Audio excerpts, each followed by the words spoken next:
bonsoir Yannick, bonsoir à toutes et à tous. Bonsoir Martine aussi. Bonsoir. Martine est à côté, Martine. Ouais, je vous entends. Voilà. Alors, c'est un sujet qui nous intéresse tous, mais avant, je vais vous donner juste un peu des petites consignes. Coupez les micros, voilà, parce que pour l'instant, on va donner des informations, vous parler un peu plus en avant, effectivement. Donc, on vous laissera la parole après. Sachez aussi que ce webinaire est enregistré, donc vous recevrez un replay après. Si jamais vous voulez pas avoir un petit visage qui apparaît, bah vous coupez. Voilà. Les consignes sont données, donc Marie-Ségolène. Alors c'est parti. Du coup, on se présente brièvement. Oui. Donc Marie-Ségolène, ingénieure et médium. Et j'accompagne vis-à-vis du sommeil, déjà avec la coécriture du livre Sommeil Service, coécrit donc avec Nathalie Sanz, et j'accompagne sur les troubles du sommeil, notamment le décodage des rêves. Super, merci. Alice? Alors, moi, je suis ostéopathe depuis maintenant une dizaine d'années. Je me suis formée aussi en aromathérapie pour compléter un peu cette activité-là, voilà. Je travaille pas mal aussi en énergétique et c'était important pour moi de participer aussi pour aider un peu à faire les liens entre les problèmes de sommeil et apporter un peu une réponse avec l'ostéo et l'aroma.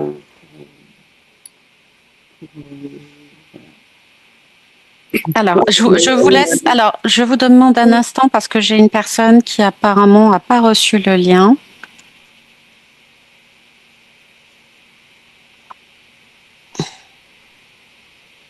Il faut juste que du coup, je le retrouve.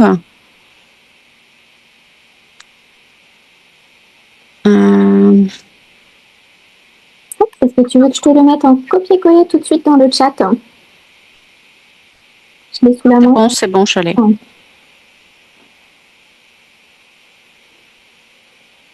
Je lui envoie. Voilà. Les aléas du direct. Ouais.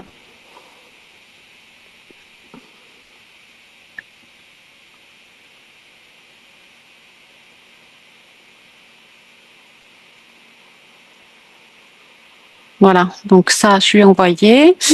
Alors, je vais me présenter. Donc, Nathalie Sanz, je suis médium et je suis facilitatrice. Je vais y arriver. Facilitatrice en transformation intérieure, c'est-à-dire que j'accompagne les gens pour éclairer le chemin, pour leur donner des guidances, pour aussi voir avec eux les blocages, les freins, les résistances qu'il peut y avoir sur leur chemin.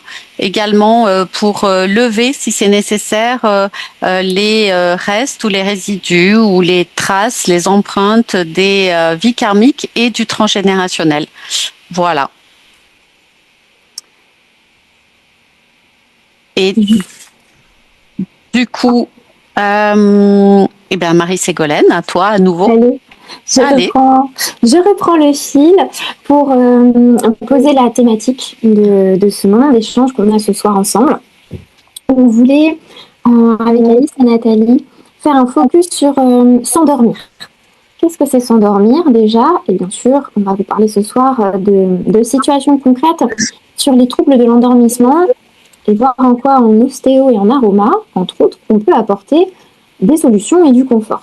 Donc s'endormir, c'est quoi? Le petit rappel biologique, s'endormir, c'est une des phases des cycles du sommeil. Et c'est celle qui va nous permettre de faire une transition, donc vraiment de décélérer au niveau de notre corps physique, au niveau de notre mental, et de plonger doucement dans le sommeil. Normalement, ça doit durer un bon quart d'heure. Voilà.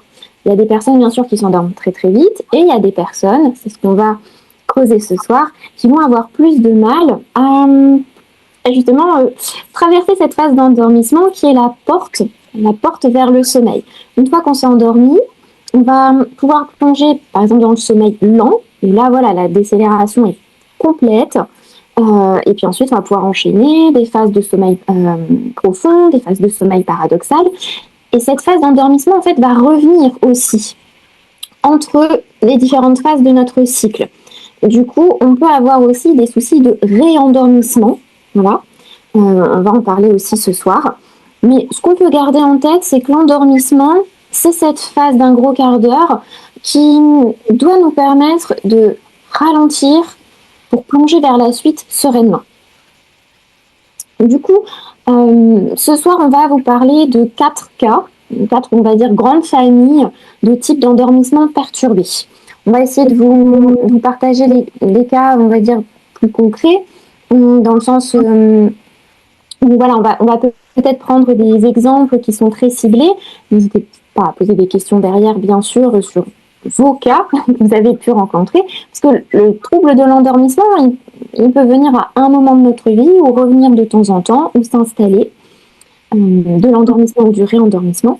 Et donc, dans les cas qu'on va vous partager ce soir, l'idée, c'est de vous présenter un petit peu ce que les personnes nous vont expliquer de leur contexte et ce que nous, on a pu proposer derrière comme piste pour elles afin de rééquilibrer leur endormissement et que le sommeil derrière soit plus tranquille. Du coup, je renvoie la balle à Alice qui va ouvrir l'exposé des cas pratiques avec, on va dire, la première thématique. Allez, l'endormissement se bloque parce qu'en fait, le corps a quelque chose à dire. Voilà, tout à fait. Donc, c'était un petit rappel sur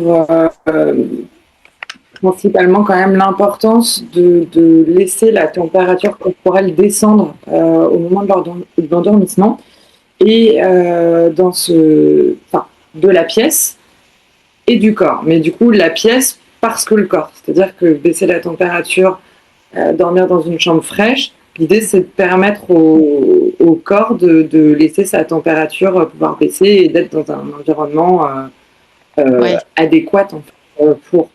Et moi, j'avais l'intention de parler d'un patient à moi qui est un grand sportif, je pense qu'on peut le dire, qui court énormément. Et lui, du coup, cet effort qu'il produit juste avant d'aller se coucher, parce qu'en fait, il court assez tard, c'est assez délétère en fait pour son sommeil parce qu'en fait quand on court beaucoup, et là on est quand même sur quelqu'un qui court plus d'une centaine de kilomètres par semaine, donc en fait ça fait vraiment beaucoup, et ça fait beaucoup sur la soirée. Il y a du coup cet effort qui vient produire de la noradrénaline et de l'adrénaline, ce qui fait que le cerveau reste sur un mode d'action. Pareil, on le met pas, on l'accompagne pas pour s'endormir. Ça reste, c'est en gros, ouais, je reste réveillé, je suis prêt. On est quand même dans un état d'éveil qui est fort. Il y a aussi l'activité physique qui augmente la production de cortisol, et ça retarde aussi la sensation de fatigue. Et donc la température, je vous en ai parlé. Et il y a aussi cette espèce de sensation d'euphorie et d'énergie que procure le sport en général. On se sent bien après avoir fait du sport.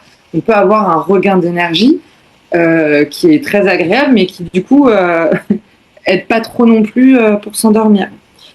Donc les choses qu'on peut faire en fait pour essayer de mettre son corps en état de repos, ça va être de prendre une douche pas trop chaude. Ça c'est un truc qui est assez important. On va pas parler de douche froide, mais en tout cas douche tiède ou plus basse que la température normale de notre corps. Donc une douche tiède. Et éventuellement, si on peut essayer de dîner peut-être un peu plus tôt, pas préparer un repas avant d'aller faire son sport, pour que peut-être qu'au moment du retour, on ne soit pas en train de se stresser, de devoir tout faire rapidement. Ça peut être pas mal de manger un peu plus tôt, d'essayer de peut-être de finir son sport un peu plus tôt pour pas décaler toute sa soirée et devoir se coucher très tard. Donc, voilà. Et je pensais également sur l'effort sportif. Alors là, c'est le cas d'un coureur, mais donc ça peut être aussi masser un peu les jambes pour détente musculaire avant le sommeil. Si c'est un autre type de sport, je sais pas, si c'est quelqu'un qui a fait de la muscu et qui a énormément travaillé ses biceps, ça peut être un massage au niveau des trapèzes et des bras. Donc il y a des huiles essentielles qui peuvent bien accompagner la détente musculaire, comme l'eucalyptus citronné, ça marche bien. À diluer dans une huile végétale, ça peut être pas mal. Et qu'est-ce que je peux vous donner d'autre comme exemple? Voilà, il y a aussi le fait de sentir des huiles essentielles qui peut aider aussi à se calmer.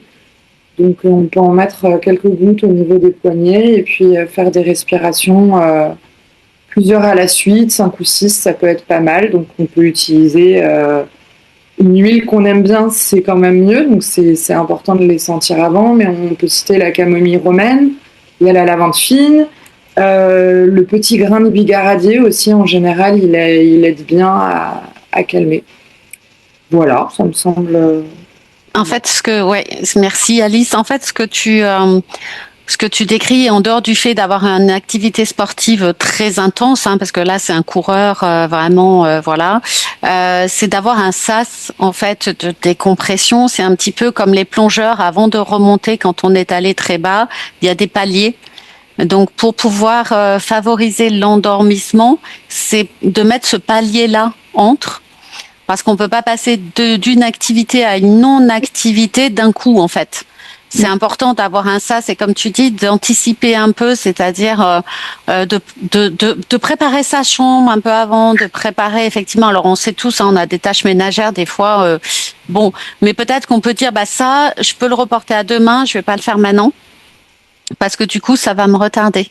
Dans un autre registre, parfois, quand j'ai une excitabilité dans mon corps physique, je vais faire un truc et après je me dis mais pourquoi je le fais maintenant alors que je peux le faire après?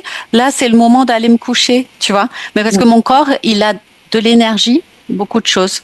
Donc je pense que ça c'est important aussi d'avoir en tête qu'on peut pas passer d'un état à l'autre tout de suite.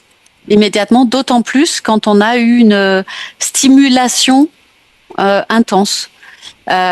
Pour citer un autre exemple, un exemple un peu différent du tien, ou pas le contraire, mais un peu, c'est que moi j'ai fait de la danse classique pendant longtemps et c'était après l'école, donc 17h, 18h, et j'ai gardé ça parce que le soir, pour moi, au contraire, ça m'apaise. Alors, je suis pas coureur de fond, je fais pas des trucs, voilà. Ou si je vais à la salle de sport, je fais pas non plus, je fais ce que j'ai à faire, mais je vais pas pousser de la fonte à maximum. Par contre, moi, par rapport à mon énergie, par rapport à mon corps, suivant ce que j'ai fait dans la journée, ça va plutôt me calmer, me poser. Mais je vais pas le faire après 21h, tu vois, parce que sinon. Voilà, c'est-à-dire je reste dans des proportions qui me permettent alors parfois, le soir, de toute façon, des fois je mange pas, donc c'est pas gênant pour moi parce qu'après en rentrant de sport, la douche me calme, etc. Mais sinon, pour moi c'est plus ça. Donc je pense que l'idée c'est peut-être de s'écouter, ou en tout cas de mieux connaître son corps. Qu'est-ce qu'il a besoin avant de s'endormir ou avant d'avoir une journée bien chargée. Mais en tout cas, un corps qui peut être fatigué, tendu, stressé, ou parce qu'on a fait des kilomètres. Il y a des personnes qui utilisent beaucoup la voiture, qu'il soit commercial ou autre, et que du coup, on s'imagine pas que notre corps a eu beaucoup de tension. Voilà. Donc, je pense que les deux situations, entre guillemets, c'est-à-dire on peut faire du sport ou on peut faire une activité physique, mais attention. C'est ça que tu voulais dire aussi, Alice ? Oui, exactement. Et enfin, on peut tout à fait faire une activité sportive, mais effectivement, si on peut la faire plutôt à 18-19h qu'à 23h, c'est certain que ça sera plus simple de s'endormir dans la majeure partie des cas. Oui. Est-ce que tu ce que tu soulignais aussi, c'est que des fois, même si on fait l'activité sportive pas trop tard, en fin de journée, bah, comme tu disais, finalement, après, on rentre à la maison, puis on doit faire le repas, puis on doit prendre la douche, et puis on a encore plein de choses à faire. Et on relance un peu, finalement, bon, tu parlais du cortisol, hein, mais il n'y a pas que ça, on relance toute notre mécanique biologique pour encore plusieurs heures, et c'est sûr que du coup, le corps physique, il va pas comprendre que après ce pic d'activité, peut-être que le sport en fin de journée, ça nous a déchargé, ça nous a fait du bien, mais après, par les tâches obligatoires, on va se relancer encore. Et là, c'est clair qu'on peut rater sa fenêtre d'endormissement parce que le corps et le cerveau, bon, voilà, il n'y a pas de bouton on-off. Comme on disait, c'est une décélération. Ouais. Je trouve que c'est intéressant parce que finalement, on se dit « Ah oui, mais bon, moi, si je fais pas de sport, je suis pas concernée. » Mais on peut se faire avoir tous par cette partie de soirée où, avant d'aller dormir, on veut finir les choses qui traînent. Et finalement, ça va nous relancer en énergie et ça va pas envoyer le bon signal de décélération. Alors, on peut faire des choses, effectivement, en fin de soirée, mais peut-être plus calmement aussi. C'est-à-dire, plutôt que de se précipiter à l'effet, c'est de prendre soin de son corps à ce moment-là, de s'écouter, et déjà, dans le geste, de ralentir un petit peu. C'est peut-être pas facile, mais effectivement, on fait peut-être pas forcément de sport, mais une activité de rangement, de nettoyage, peut-être une activité... bah, du coup, là, peut-être se dire, je vais le faire un peu plus calmement aussi. Parce qu'on peut pas s'arrêter. Enfin, je veux dire, on a tous des petites choses à faire, de rangement, de tri, de ci, de là. Mais peut-être de le faire avec une musique douce, calme. Si c'est nécessaire, on n'est pas obligé de mettre la grande lumière. On peut déjà commencer un petit peu à réduire son agitation. En fait, en tout cas, de commencer à mettre son corps physique au repos. Bah, finalement, on peut retenir ce mot, décélérer. Oui, très bien. On peut continuer à faire des choses et on peut faire du sport parce que ça nous fait du bien et qu'on n'a que ce moment-là. Mais s'offrir ce temps de décélération pour qu'ensuite, on soit dans la continuité logique de ce que va nous demander l'endormissement. Ouais. La notion de ça, c'était intéressante aussi, Nathalie. Marie-Ségolène, tu voulais rajouter un petit mot par rapport parce qu'on parle du corps qui s'exprime. Donc, il peut s'exprimer parce qu'il a vécu quelque chose dans la journée ou le sport ou des tâches ménagères ou quelque chose en fin de journée. Mais le corps s'exprime aussi à travers des douleurs. Tu voulais nous dire un mot parce que pour s'endormir, bah, c'est vrai que là, on parle du corps. Si notre corps, il a des douleurs, ça peut être un peu difficile de s'endormir, non ? C'est ça. Dans la thématique, dans ce cas de figure, le corps s'exprime et c'est ça qui nous bloque à l'endormissement. Des fois, on a décéléré, il n'y a pas de souci, on a une soirée tranquille. Mais le fait de se mettre dans la position allongée, ça va réveiller certaines douleurs. Parce qu'on a des douleurs chroniques, parce qu'on a des usures mécaniques. Hein. D'ailleurs, si on a fait beaucoup de sport dans sa vie, on peut aussi avoir les usures mécaniques qui arrivent à un moment.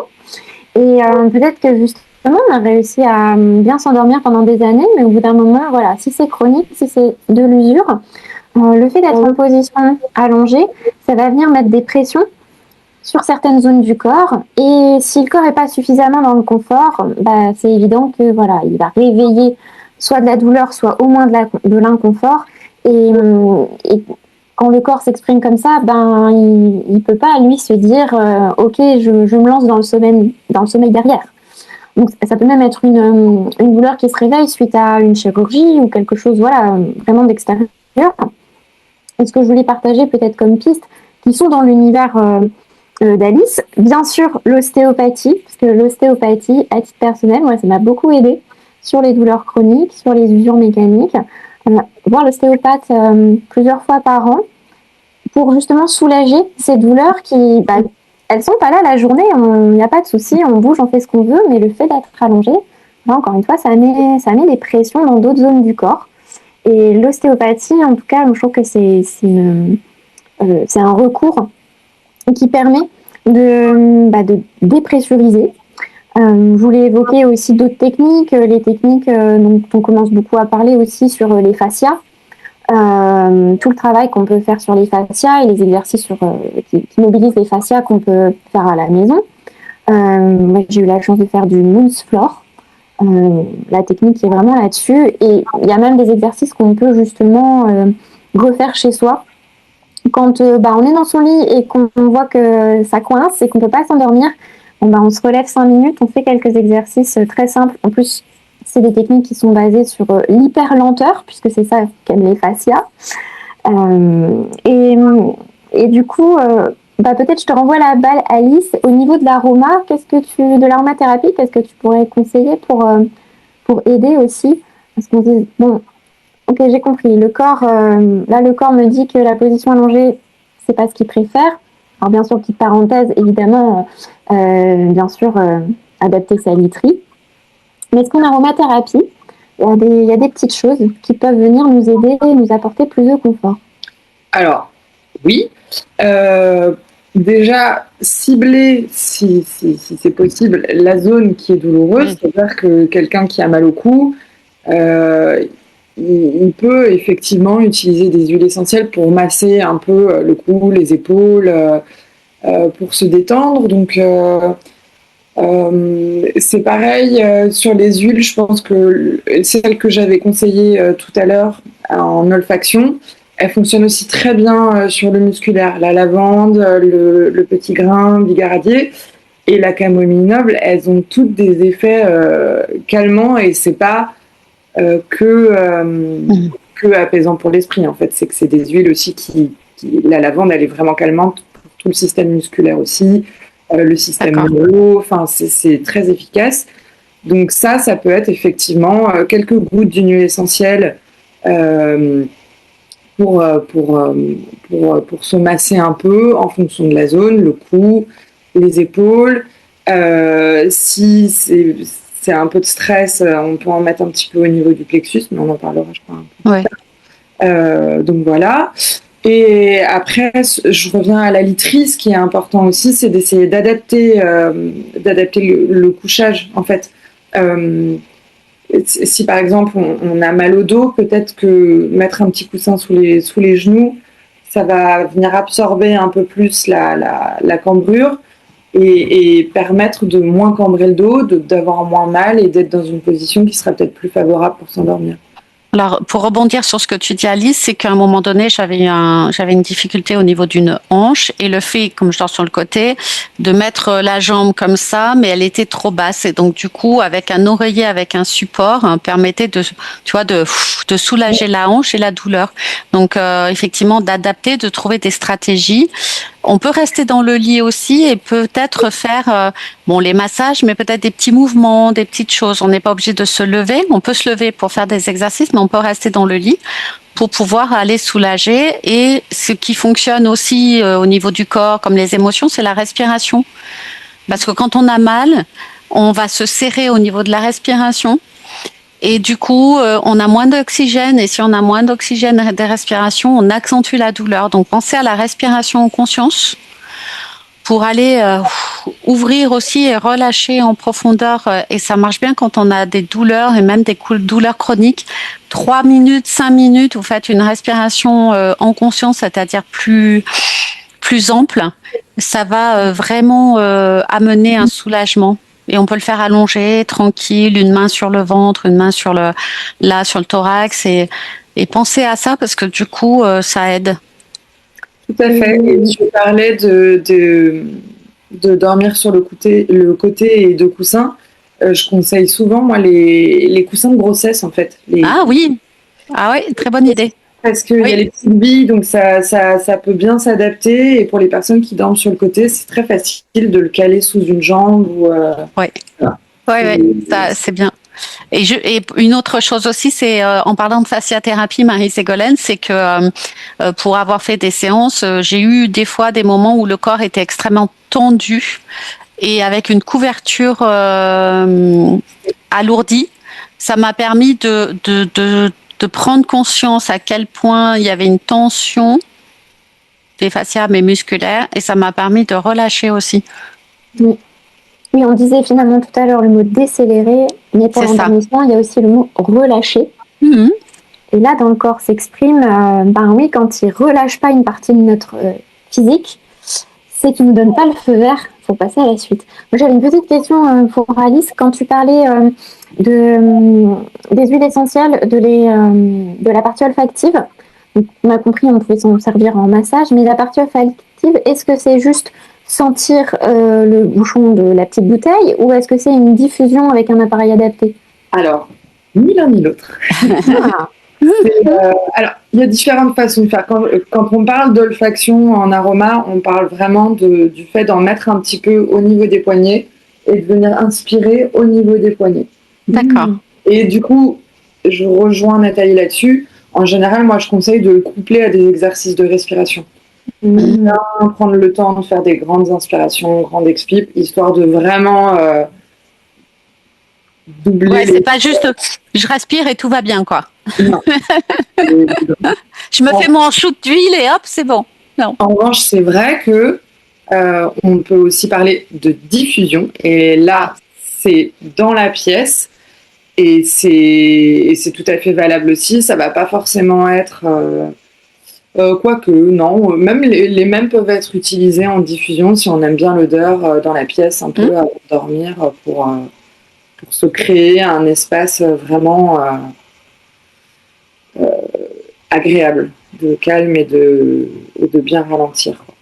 Avec le petit rappel pour la diffusion, qu'on évite qu'il y ait des enfants ou des animaux dans la pièce pendant qu'on diffuse, bien sûr. Oui, on respecte les conditions d'utilisation pour les huiles essentielles. Ça, c'est important.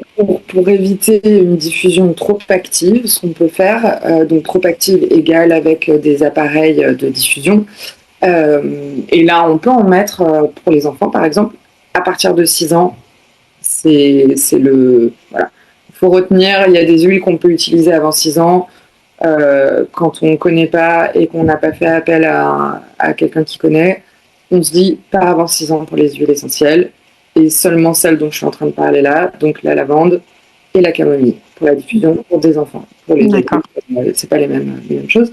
Mais on peut en mettre, il existe des galets de diffusion où vous versez 2-3 huiles sur un galet, ou même moi je le fais parfois juste sur un mouchoir que je mets pas très loin de l'oreiller. Et ça peut... c'est OK. D'accord. Alors, on a vu là au niveau du corps qui s'exprime dans les 4 types d'endormissement, puisque Valérie nous a rejoint. On va voir quand le corps et l'esprit ne lâchent plus prise. On rajoute une couche en fait. Ça, c'est quand il y a une charge mentale qui est importante. Notre cerveau, en fait, il n'arrive plus, c'est-à-dire qu'il est vraiment en saturation. Et comme il cherche une solution à cette vidange de charge mentale, mais qu'il n'y arrive pas, et soit il s'y accroche, parce qu'il n'a pas la solution, donc je m'y accroche, je reste là, et je cherche la solution, et ça peut durer toute la nuit, donc on peut arriver à s'endormir, mais se réveiller, parce que pendant ce temps-là, il a mouliné l'information, la chose, il a cherché une solution ou à exprimer quelque chose, et du coup, à refaire l'histoire dans un sens ou dans un autre, les ruminations, on refait la petite histoire, et du coup, on va se réveiller, en dehors des problématiques d'organes, mais du coup, notre charge mentale peut être tellement intense que ça peut nous empêcher de nous endormir ou de provoquer certains réveils aussi. Oui. Oui, vas-y, Alice. Non, j'allais dire qu'effectivement, le fait de ressasser les problèmes de la journée, d'anticiper la journée du lendemain, on se crée un état de stress qui effectivement n'est pas très favorable à l'endormissement. Et comment ça s'exprime alors, toi qui es ostéopathe, qu'est-ce que tu constates quand il y a cette tension et tu as fait les gestes un peu ici, là ça va être des personnes qui souvent vont se réveiller avec les dents serrées. Le stress va souvent favoriser effectivement le bruxisme. Le bruxisme, le fait de grincer les dents ou de les serrer. Et là, on peut utiliser des huiles essentielles encore. Je vais quand même parler plus de mon domaine. Pour essayer d'aller masser un petit peu les piliers de la mâchoire. Donc on a des muscles... ici, moi je vous montre à l'extérieur, mais idéalement c'est mieux d'aller les chercher à l'intérieur de la bouche. On se met un petit peu d'huile essentielle, donc de petits grains. Je vous en donne assez peu, mais que vous pouvez utiliser pour tous les usages. Donc là, on peut utiliser de la camomille romaine. Mhm. Pour échanger, je vais utiliser plutôt du basilic tropical là, que du petit grain, mais encore que on pourrait. Et c'est pas très bon en bouche. Le basilic, c'est quand même un peu plus sympa. Ces deux huiles-là, vous pouvez les diluer un petit peu avec une huile végétale, donc ça peut être ce que vous avez sous la main, mais du noyau d'abricot, c'est bien parce que le goût, il est agréable. Un petit peu sur les doigts. Et vous venez à l'intérieur et à l'extérieur masser un peu la zone de la mâchoire pour bien détendre tous les muscles qui vont quand même monter jusqu'ici. Les muscles de la mâchoire, ils viennent s'insérer très haut. C'est un peu la gorge aussi en général, ça aide à desserrer et décrisper un peu la mâchoire. Voilà. Alors, il y a aussi des zones plus liées au diaphragme, donc les exercices de respiration, c'est très bien. Mais mettre peut-être un petit peu d'huile essentielle aussi au niveau du plexus pour bien l'aider à lâcher quand on est stressé. Alors, pour rebondir sur ce que tu dis sur les zones de tension, sans aller jusqu'au bruxisme ou serrage de dents, est-ce que tu penses, ou Marie-Ségolène, qu'on a quand même des tensions à ce niveau-là parce qu'on vit des choses quand même dans la journée, on a une charge mentale qui est pas forcément excessive, mais quand même. Est-ce que ces zones-là sont pas immédiatement, tendues? Et deuxième chose, en Inde, en Ayurveda, ils conseillent beaucoup quand on a une charge mentale, quand on en a plein la tête, c'est de masser le cuir chevelu. Alors, ils utilisent des huiles spécifiques comme le brahmi, à base de brahmi, qui va apaiser. Et du coup, d'aller vraiment se masser de partout, tu vois, toute la tête pour activer aussi le serrage du crâne, mais aussi pour arriver à diminuer cette tension mentale, en fait. Voilà. Je rebondirai là-dessus parce que je sais que dans ceux qui nous écoutent, il y a des professionnels de la coiffure. Eh bien, c'est un coiffeur, quand j'étais adolescente, qui m'avait expliqué que, voilà, j'étais adolescente, il y avait le bac et compagnie, et il me disait, mais tu sais, quand tu te fais ton shampoing, masse-toi bien la tête parce que ça va détendre ton esprit. Ah. Finalement, bah oui, c'est sûr, on se lave les cheveux, il y en a tous les jours, il y en a plusieurs fois par semaine. Et ça me fait penser, Alice, est-ce que tu pourrais peut-être nous parler d'un geste quand on se fait le shampoing? Quelle zone du crâne on pourrait masser justement en même temps, quitte à faire de l'utile à l'agréable, pour relâcher les tensions du crâne qui viennent parce que bien sûr notre cerveau il n'arrête pas. Oui, alors c'est une bonne question, mais je pense que globalement, masser au niveau des tempes, ça vient bien détendre. Et après, il y a la petite zone vraiment sur toute haute au niveau du haut des cervicales, qui est une zone où on vient en général au niveau de l'occiput accumuler pas mal de tension. Et effectivement, masser, je pense, la base du crâne. Ça vient bien libérer les tensions sur le crâne, mais je pense aussi qu'ils descendent vers les cervicales. Donc tu peux utiliser les doigts. Est-ce qu'il n'y a pas des petits objets de massage? Une fois, ma fille m'avait offert un petit truc, tu vois, pour aller, parce que des fois, on n'a pas... Alors ça, non, j'ai jamais utilisé, mais du coup, ça peut être aussi intéressant. En tout cas, c'est ces zones-là qui sont nécessaires pour favoriser l'endormissement, pour aller accompagner l'endormissement ou quand on a un réveil nocturne. Ouais, je pense que ça peut, oui. Ça peut. Après, moi, c'est vrai que je n'utilise pas trop d'objets. Je fais plus confiance à mes mains, donc j'aurais pas forcément les bons exemples de matériel à utiliser pour que... Oui, mais en tant qu'ostéopathe, c'est sûr, tu utilises beaucoup plus tes mains. Donc, tu connais aussi, je pense, tu as une précision peut-être avec le toucher que nous, on est profane dans la matière, on n'a peut-être pas. Mais on peut utiliser nos petits doigts, bien évidemment, quoi. Et du coup, je reviens sur la partie pressurisation de notre mental, de nos pensées. Tu disais, Nathalie, la charge mentale. Voilà, c'est le thème le terme assez généraliste qu'on emploie aujourd'hui. Et je pense que tout le monde peut se reconnaître dans ce terme charge mentale. Donc, j'aimerais rappeler qu'effectivement, la charge mentale, ça peut freiner réellement l'endormissement parce que même si notre corps il commence à décélérer et que notre cerveau continue à mouliner, ça va rentrer en conflit. Et du coup, comme tu le disais tout à l'heure, Nathalie, je remonte encore l'information, on va pouvoir parfois se dire « Allez, parce que je suis vraiment fatiguée physiquement », entre guillemets, le corps physique déclenche quand même le sommeil. Et petit cerveau, tu moulines, mais là, on est parti. Par contre, comme on disait en introduction, vu que la phase d'endormissement, elle revient plusieurs fois dans la nuit entre nos différents cycles, eh bien là, de temps en temps, cette charge mentale peut revenir en plein milieu de la nuit et hop, ça nous fait nous réveiller.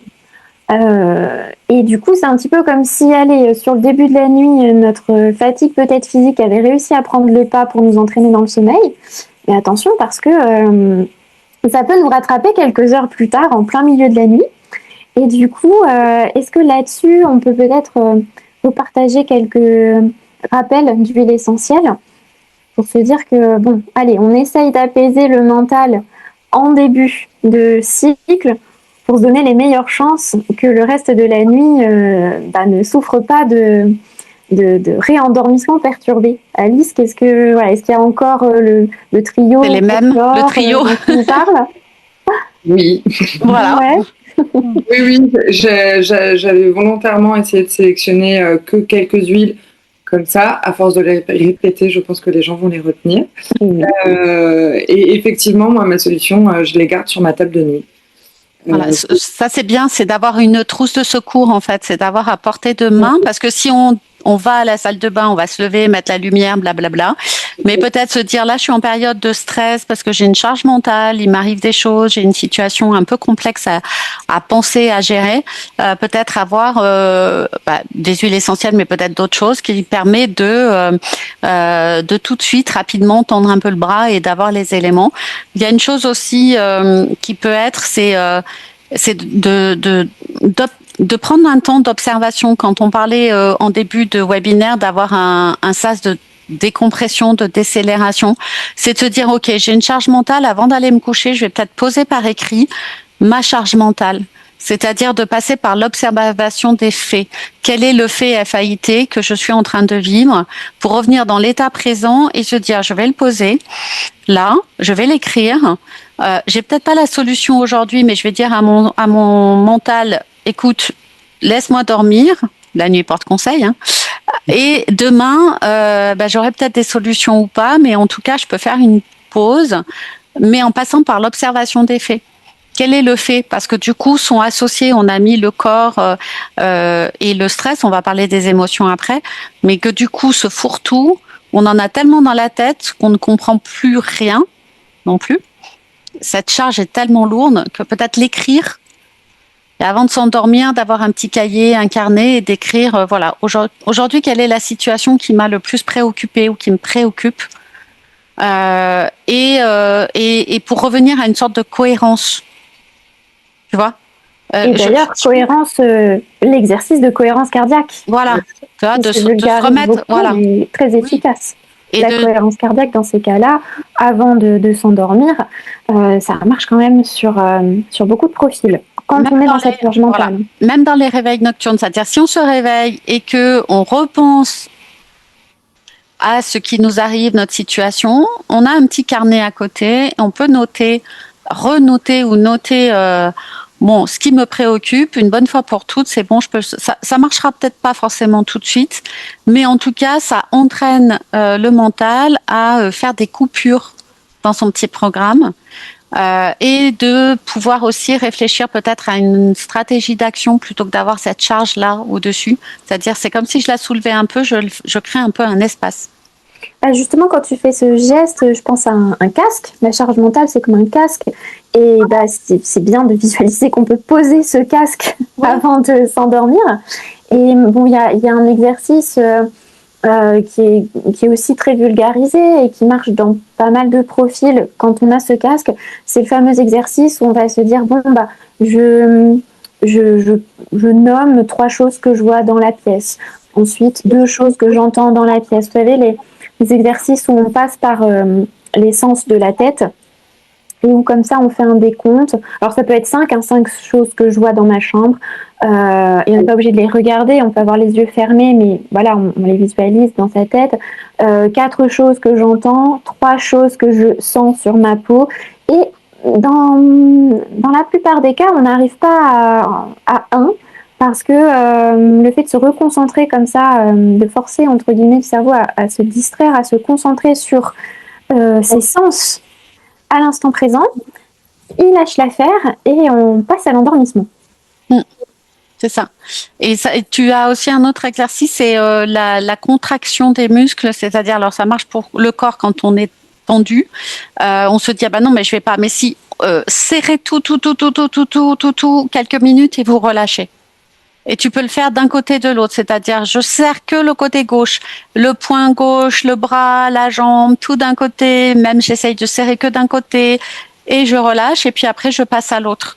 Ça dure quelques minutes, mais c'est très très efficace parce que ça va faire un apport d'oxygène très rapide et du coup ça va libérer les tensions aussi mentales, stressantes. Si on commence à avoir un peu mal à la tête en se couchant, c'est très très efficace, donc c'est très rapide, 2-3 minutes et ça marche.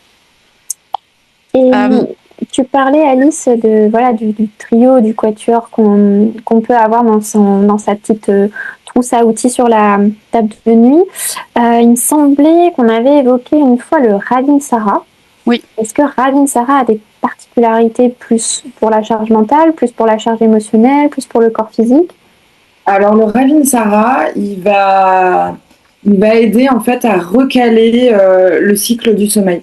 Donc par exemple, pour une personne qui travaille de nuit ou je sais pas, qui va avoir un cycle qui va se décaler, ça peut être pas mal de l'utiliser quelques heures avant l'heure de dormir. Donc ça peut être par exemple juste après le dîner ou avant, et le matin en fait. Et ça va, je sais pas, en fait elle est régulante.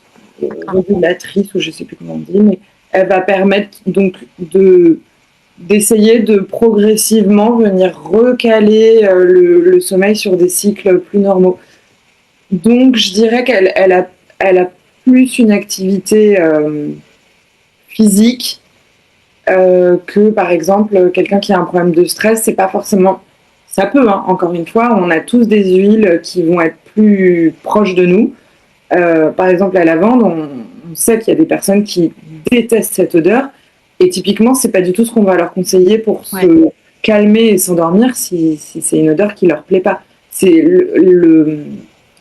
c'est très important. C'est pour ça que je disais que c'est bien de les sentir. C'est que quand c'est des huiles qui ont un but de détente et d'amener du calme, on ne peut pas conseiller à quelqu'un une huile qu'il n'aime pas, en fait. Si c'est pour se masser un muscle et se dire bon bah j'ai mal là, ok ça pue mais ça me fait du bien, okay. Et avant de dormir c'est pas possible. Je pense à la Golterie par exemple, ça a une odeur un petit peu forte, ça détend bien le muscle, mais alors faut supporter un peu l'odeur quand même, donc juste avant de s'endormir, moi ça me dérange pas, mais enfin bon. On va passer peut-être aux émotions qui bloquent, parce qu'on a vu donc le corps s'exprime, le mental, on passe aux émotions, parce que on en a tous, on en vit, et ça nous empêche de nous endormir, et ça peut nous réveiller aussi, ces fameuses émotions. Et on parlait de charge mentale, du casque sur la tête, mais on peut aussi parler de charge émotionnelle. Et là, ce ne sera pas le casque sur la tête, ce sera plutôt la boule au ventre, finalement.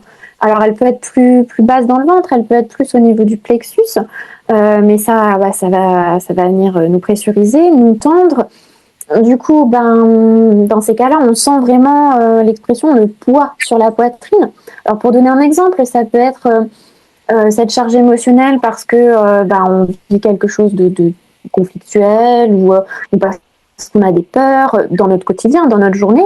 Et le soir, forcément, on ralentit, mais la charge émotionnelle, si on n'a pas eu l'occasion volontairement ou l'opportunité, les moyens de décharger nos émotions en journée, elles nous attendent aux portes du sommeil et on aura cette pression, ce poids, cette boule. Ça peut être dû par exemple, je donne un cas un peu plus précis, les personnes qui ont des gardes alternées pour leurs enfants. On va se dire, tiens, la semaine où on n'a pas les enfants, c'est peut-être une semaine où on est moins dans le jus, on a moins de choses à faire, donc on pourrait s'endormir plus sereinement. Oui, mais finalement, on a ce lien d'attachement avec nos enfants, et même s'ils sont pas là, on a peut-être cette angoisse pour eux. Et du coup, non, c'est pas la semaine où on va forcément s'endormir le plus facilement. Au contraire, il y a plein de cas comme ça où on se dit, c'est pas de la charge mentale finalement, c'est de la charge émotionnelle. Et dans ces cas-là, on va peut-être commencer à contracter, coincer vraiment tout ce qui est au niveau de la cage thoracique. Ouais. Du coup, Alice, qu'est-ce qu'on pourrait conseiller et en ostéo et en aroma déjà sur ces 2 points-là? Alors, juste avant que tu dises, Alice, pour un peu préciser la cage thoracique, c'est aussi le diaphragme, parce que le diaphragme, c'est le grand muscle des émotions, d'accord. Et il a une faculté jusqu'à 10 cm de mouvement. C'est un muscle. Il doit être à la fois tonique et souple pour rester justement dans ça et nous permettre de vidanger nos émotions, mais aussi de mieux respirer. Donc en ostéo, Alice, et en aroma. Et après, je donnerai des petits trucs et astuces sur comment gérer ses émotions. En tout cas, comment les déposer.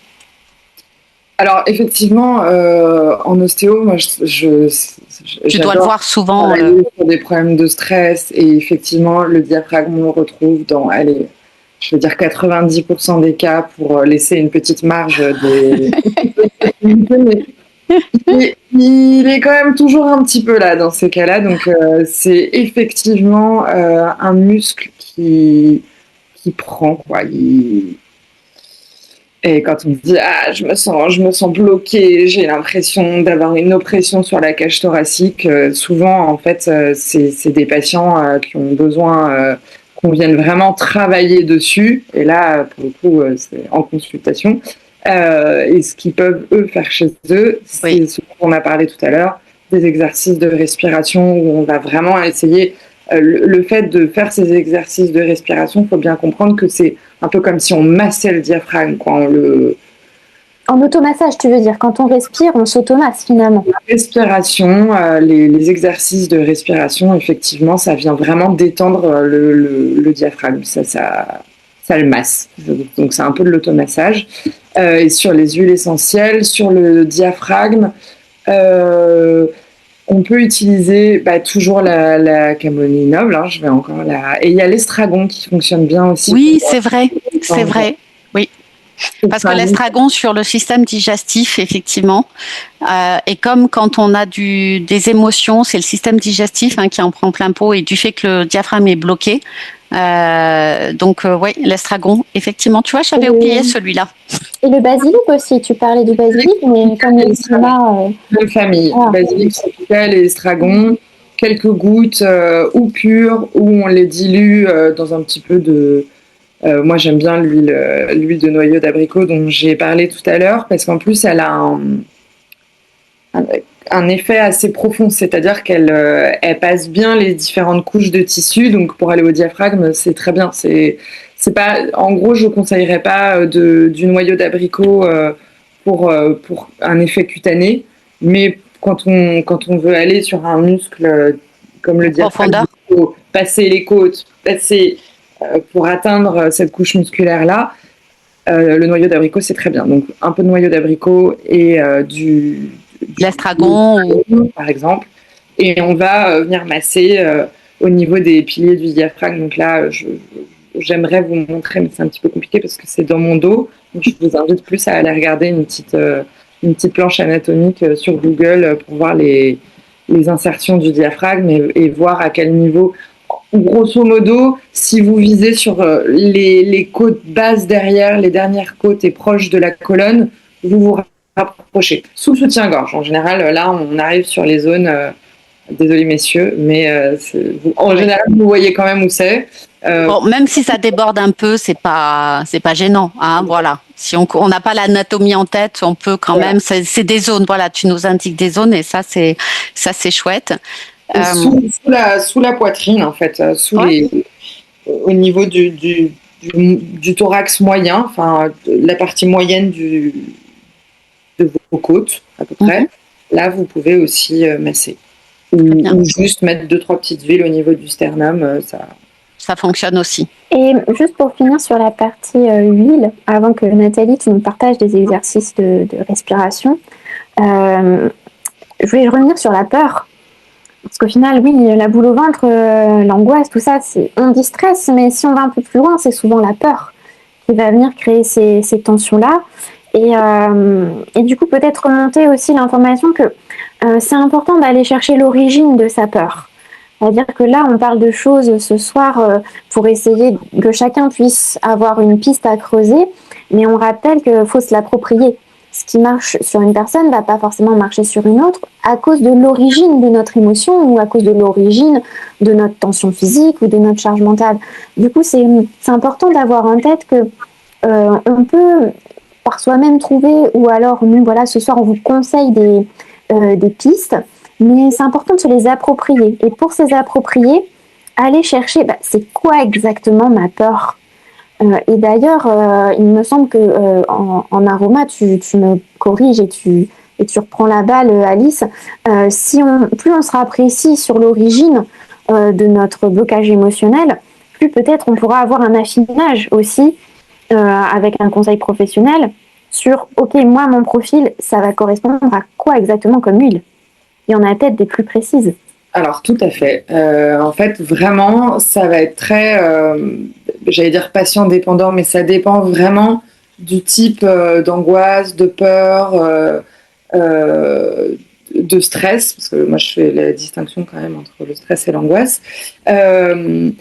Et en fonction du patient et de ses zones de peur, on va aller proposer plus précisément une huile en particulier. Donc là, j'ai pas d'exemple précis parce qu'en fait, ça dépend vraiment de la personne. Et comme je travaille beaucoup aussi de façon plus intuitive, c'est ce qui va ressortir. Et encore une fois, il faut toujours que ça soit des huiles dans ces cas-là qui plaisent aux patients. Donc peut-être aussi rappeler l'importance de dire peut-être qu'on peut essayer des choses comme ça sur soi, mais si ça marche pas tout de suite, pas abandonner la piste pour autant et se dire peut-être qu'il faut que j'aille voir le professionnel, ostéo, aroma ou autre conseil. Des fois on parle de respiration, mais ça peut être sophrologie aussi, ou ça peut être un accompagnement plus holistique comme ce que propose Nathalie, pour se dire j'aime bien l'idée, j'aime bien l'univers de l'aroma ou de l'ostéo, allez, mais il me faut quand même ma consultation plus sur mesure pour adapter la solution et qu'il y ait vraiment les effets escomptés derrière. Tout à fait. Pardon, excuse-moi. Non, vas-y. C'est exactement ce que tu disais, c'est que les exercices d'automassage sur la mâchoire, ça fonctionne relativement bien. Ce qui est certain, c'est que en ostéo, je bosse très bien dessus et qu'en une consultation, ça sera a priori plus... Peut-être efficace, peut-être. Oui, c'est-à-dire qu'à un moment donné, on a besoin de passer à la mécanique. Donc, on fait ce qu'on peut, nous, mais à un moment donné, il y a besoin, quand on est vraiment coincé ou quand on sent qu'on va vers un blocage, peut-être d'anticiper aussi. On n'est pas obligé d'attendre d'être complètement coincé pour consulter ou ostéo ou autre. Ça, c'est important. Et ce qu'on partage ce soir, c'est aussi des choses qui permettent d'espacer peut-être les séances. On va voir typiquement sur la mâchoire bloquée, et je crois qu'elle est parmi nous ce soir. J'ai eu recours à une ostéo qui a vraiment fait un travail fabuleux sur les blocages de la mâchoire. Mais c'est sûr que après, une fois que je suis rentrée à la maison, si je veux prolonger les bénéfices, les massages ou ce dont on parle ce soir, rien que sur ce point-là, ça permet peut-être aussi d'espacer les moments où ça va être trop bloqué et où là on doit faire appel aux professionnels. On s'entretient comme ça. Oui, et surtout c'est que ça te redonne de l'autonomie, non pas qu'on n'a plus besoin de professionnels, on aura toujours besoin, mais c'est aussi reprendre un peu sa responsabilité, de l'autonomie aussi, parce qu'on peut déjà nous-mêmes, on n'est pas obligé de rester avec des difficultés d'endormissement ou de réveil nocturne. C'est-à-dire qu'on a la possibilité de reprendre la main, de maîtriser un tant soit peu les choses. Et pour rebondir sur ce que tu parlais du mot explorer. On peut explorer nos émotions. C'est-à-dire se prendre un temps de dire quelle émotion vraiment je ressens. Est-ce que c'est de la peine, de la tristesse, de la colère, du dégoût, etc. C'est d'analyser un petit peu ces émotions et puis ensuite avoir un support. Je peux les écrire, déchirer, je peux les chanter. On oublie aussi pour libérer ces zones-là, ça va être aussi de chanter. On peut faire des vocalises, on peut chanter nos émotions, ça va nous aider.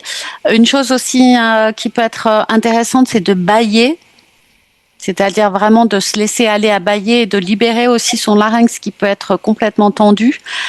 Pensez à chanter vos émotions, ce que vous ressentez. Et ça, c'est important aussi de les écrire, de les chanter, de les danser, de redonner du mouvement à votre corps. Alors, c'est sûr, si vous êtes allongé déjà dans votre lit, c'est peut-être un peu compliqué, mais on le disait tout à l'heure dans notre corps. Mais on peut aussi... je vais peut-être pas pousser le cri, mais vraiment, on lâche son émotion avant de se coucher. On prévient peut-être les voisins, hein. Vous inquiétez pas, je vais pousser un grand cri, mais au moins ça sort, quoi. Tu vois, c'est vraiment le truc, on y va. C'est aussi, on peut inspirer, lever les bras et puis relâcher complètement jusqu'en bas la tête ou pas en bas suivant notre souplesse, mais en tout cas, il y a certains mouvements. Vous pouvez le trouver il y a pas mal de tutos, etc. pour aller chercher ce relâchement physique, mais aussi émotionnel. Donc, pensez au dessin, pensez à l'écriture, pensez à des choses comme ça pour aller libérer ses émotions avant de se coucher. Je pense à un exercice que tu m'as transmis, Nathalie, il y a quelques années et que j'ai fait pas plus tard qu'hier soir. Pour justement soulager les émotions, la respiration de la cigale. Tu sais, quand tu avais appris c'est une petite respiration saccadée comme ça. Alors c'est la cigale, ça va stimuler justement le diaphragme très rapidement. Et là, normalement, votre diaphragme, il doit bouger. Ça va aller le stimuler. Donc, c'est vraiment... Et beaucoup plus discret pour les voisins. On peut faire ça tranquillement. Mais ça reste aussi dans l'automassage. Voilà. Alors, il y en a une autre respiration, c'est la respiration du bourdon. C'est quand on ressent de la colère. Donc, vous inspirez et vous mettez votre langue contre le palais. Vous le collez et ensuite, vous faites...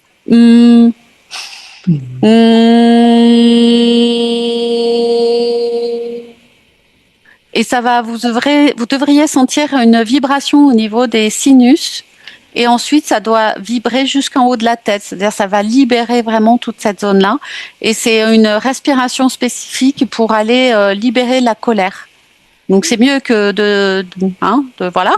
Mais c'est vraiment très efficace. Vous le faites 5 minutes. Vous allez voir que la colère va retomber. Ok. Donc, c'est assez simple, hein. On prend une inspiration en relâchant. Vous mettez bien la langue contre le palais. Il faut vraiment qu'elle colle le palais. Et vous faites le en tenant un peu et sur l'expiration. Et vous le renouvelez 5 minutes. Vous allez voir, c'est super efficace. Voilà, il y a des petits trucs et astuces. C'est sympa. Qu'est-ce qu'on voulait rajouter là-dessus? Oui, sur la peur du lendemain, tu disais la peur. Pour finir là-dessus, puis on passera à au dernier blocage, dysfonctionnement de l'endormissement, avant de laisser la parole à ceux qui sont présents. La peur et surtout la peur du lendemain, parce que aller se coucher, dormir, c'est, on l'avait dit dans un autre webinaire, hein, c'est un peu comme une petite mort parce qu'on s'endort, on ne sait pas si le lendemain on sera là et qu'est-ce qui va se passer le lendemain. C'est un peu une plongée dans l'inconnu pour s'endormir, mais aussi l'inconnu du lendemain. Et ça peut faire peur et souvent peut-être inconsciemment.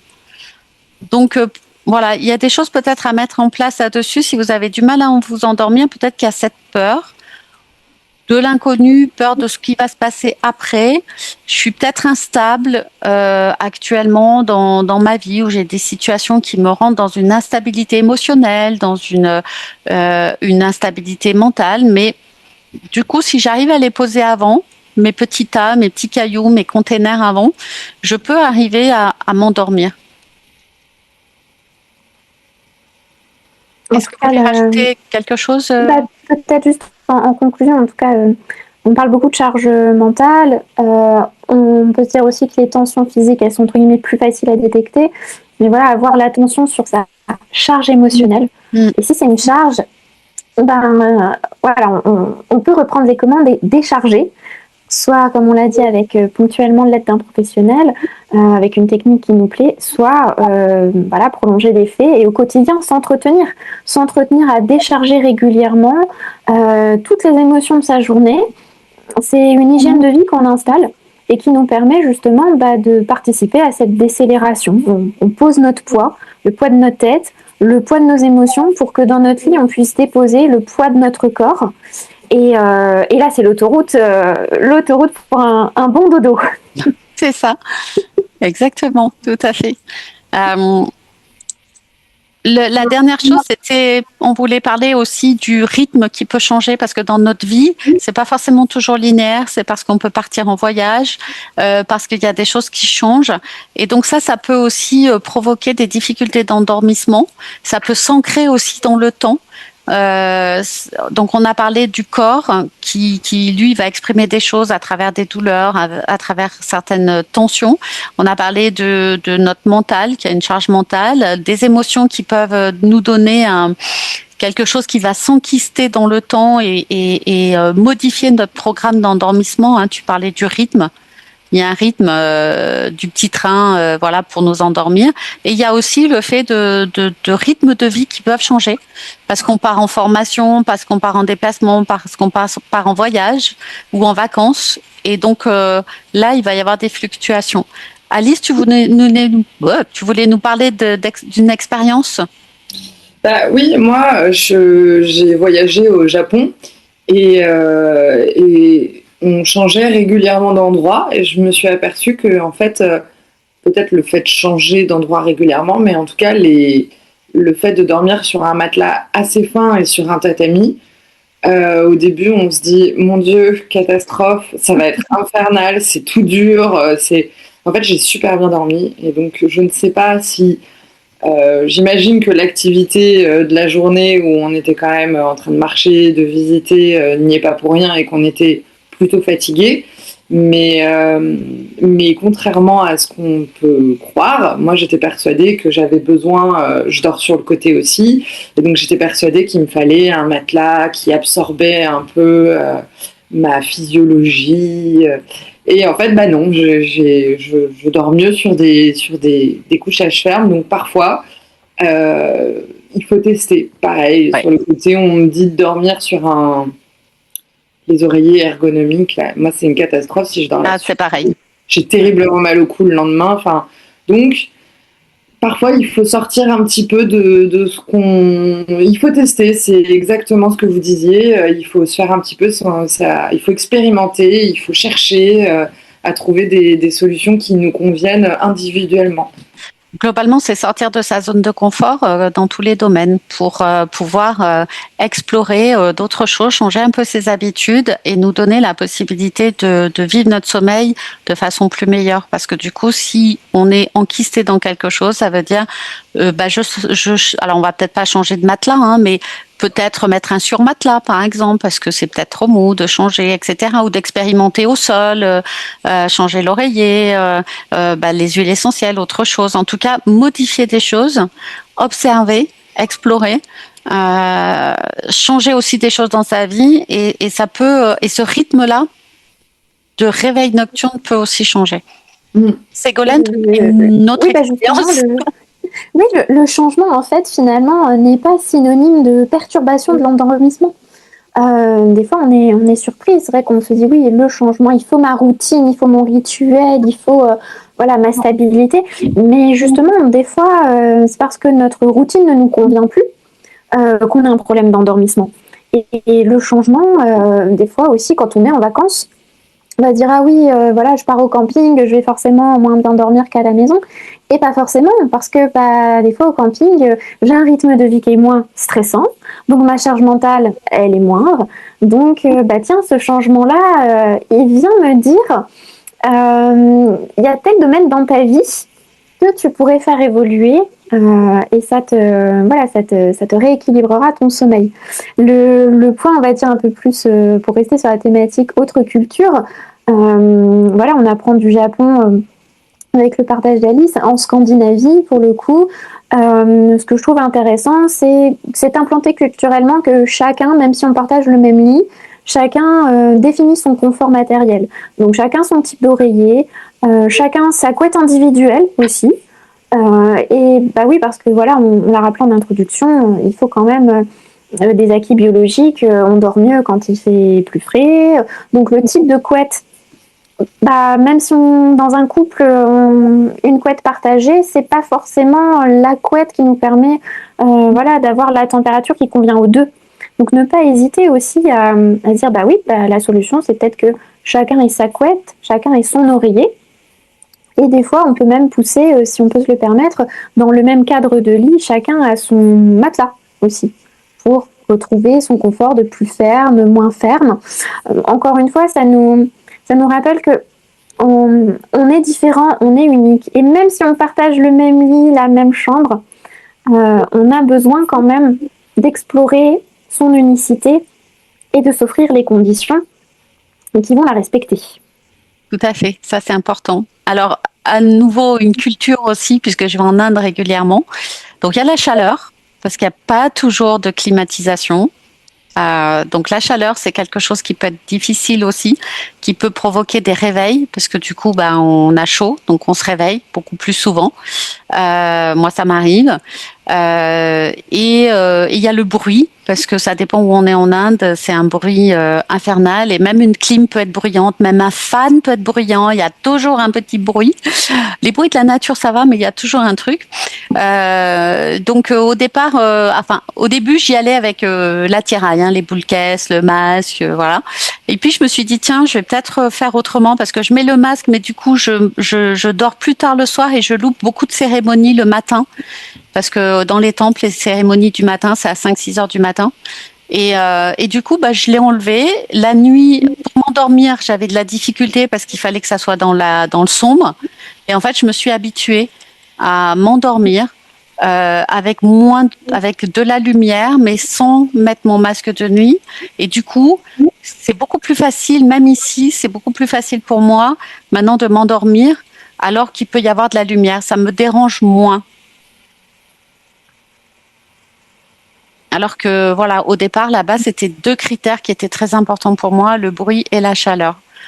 C'est pas qu'on s'habitue, mais du coup, le fait de changer, bah, quand je reviens ici, je suis peut-être plus tolérante ou peut-être que du coup, ça a moins d'importance et à bas bruit, cet agacement. Et donc, je me focalise sur autre chose pour me permettre d'être plus concentrée aussi sur l'endormissement, tu vois, c'est-à-dire qu'à un moment donné, on est happé par la charge mentale, par l'émotionnel, par une douleur physique, au lieu juste de peut-être se recentrer en respirant tranquillement et en se posant. Et ça, je trouve que ça peut être aussi un petit truc. C'est pas de faire le vide, c'est refaire un silence et de se ramener dans son silence intérieur. Pour se permettre de s'endormir ou de se réendormir si on s'est réveillé. Voilà, je voulais conclure là-dessus pour moi. Et ce que je souhaite rebondir en tout cas sur ce que tu dis, oui, parce que c'est vrai que si on va beaucoup dans des soutiens matériels pour éviter les troubles d'endormissement, on peut se rajouter un stress. Ouais. Et se dire ah non, je vais jamais aller dormir ailleurs, ou si je vais à l'hôtel, je vais à l'avance me dire que je vais mal dormir, ou si je suis pas dans mon lit avec mes petits accessoires, si j'ai pas mon masque, je vais forcément mal dormir. Et finalement on se sabote aussi parce que allez, le changement de conditions de sommeil n'est pas forcément synonyme de ah c'est tout, je vais pas réussir à m'endormir. Au contraire, finalement, si on a peut-être trop d'outils comme ça, béquilles, ça nous distrait, comme tu dis, de revenir à soi, se dire, bon, en fait, c'est quoi réellement qui m'empêche de m'endormir ? Est-ce que c'est la charge mentale ? Est-ce que c'est une douleur physique ? Est-ce que c'est une charge émotionnelle ? Finalement, voilà, on va taper sur le messager plutôt que de se dire non. Il y a quelque chose à l'intérieur de moi ou dans ma journée, et c'est là-dessus qu'on a besoin de réajuster pour pouvoir retrouver une paix au moment de l'endormissement.